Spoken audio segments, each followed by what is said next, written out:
What is up, heroes? We're doing something a little bit different today. I am on my phone and we are recording directly through the YouTube app.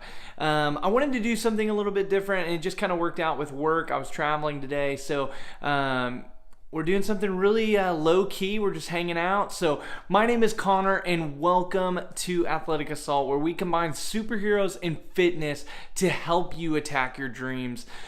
Earlier last week, actually last week in general, I posted a post about how to get abs.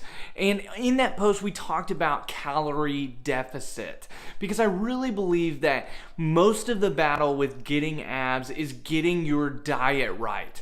And what calorie deficit means is eating less calories than you burn. And so that can be taken a lot of different ways. It can be lowering your calories, but so many people take that to the extreme. They're like, I want to drop my calories to 1,200 calories a day. That's not practical for a lot of people, especially a teenager who lives on their parents' diet, whatever their parents feed them. Like, that's what they're living on. So it's just not practical to drop that low. So what else can we do? We can raise our activity up. I think it's super interesting when Chris Pratt was losing all of his weight for Guardians of the Galaxy 1, Volume 1, he actually increased his calories a lot because he increased his activity. Don't hear me say, okay, now go eat a ton of calories and that's going to get you abs. He increased his calories so that but because he was doing so much activity. He was lifting weights, doing some cardio, maybe lifting a couple times a day, and that is why he could increase his calories, because he was burning more. So a calorie deficit is eating less calories than you burn. So if you burn a ton of calories, like today, I went and played basketball for an hour and a half, then I worked out for an hour, and then I did a little walk at the end. I burned a lot of calories today, so I could probably eat a little bit more and I would still be in a calorie deficit if that's what I was going for.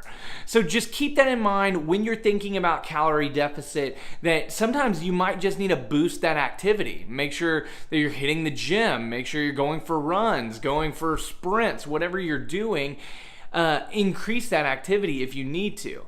Now, but if your diet is not right, you will not see results. So make sure that you get your diet right, track your calories, see where you're at, and see if you can drop it a little bit. But don't go to the extreme of dropping it to 1,200. That's not a pleasant way of living, especially since we're on this long journey. If you were training for a physique or bodybuilding show and you had weeks and weeks, only a few weeks to prepare, then I would tell you, you need to drop it. You need to cut that fat. But you have such a long journey. Remember, patience, patience, patience, patience, consistency. Just like we talked about in the last video of the success of Avengers Infinity War, it came from patience and consistency. So you have a lot of time. Think long term and attack your dreams. Heroes, I hope you enjoyed this very low-key hanging out with us. Low-key, you get it.